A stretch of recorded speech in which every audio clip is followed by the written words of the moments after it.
Niçin var çekip ağlayan Pozarın yitirdin mi ya ödünçe yok kıyla Sevgilin gidirdin mi Niçin var çekip ağlayan Pozarın yitirdin mi ya ödünçe yok kıyla Sevgilin gidirdin mi Ya kıyılık dünyan terk edip Bahtını yatırdın mı Halal maşgalan adına Arnamız getirdin mi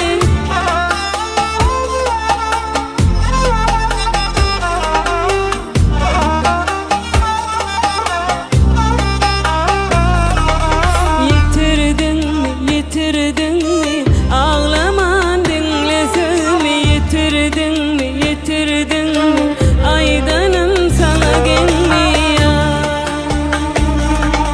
La lay la lay la La lay la la la la La lay la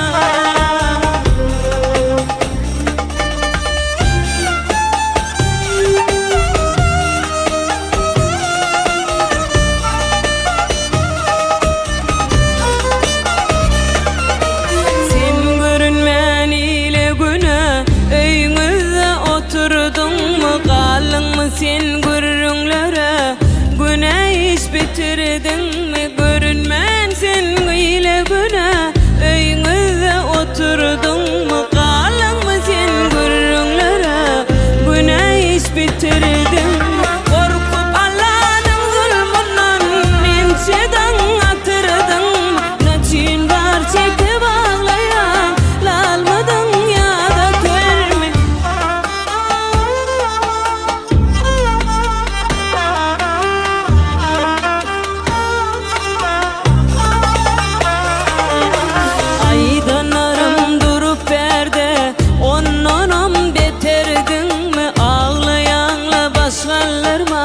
Aklını yitirdin mi? Berde durup aydanlarım Ondan betirdin mi? Ağlayanla başkalarman Aklını yitirdin mi? Ya da ömrün 10 yılını Zınmanla geçirdin mi? Ya da çağın cesedini Elinde götürdün mü?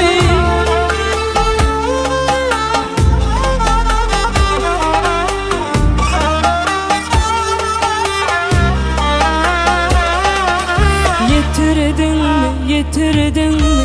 Ağla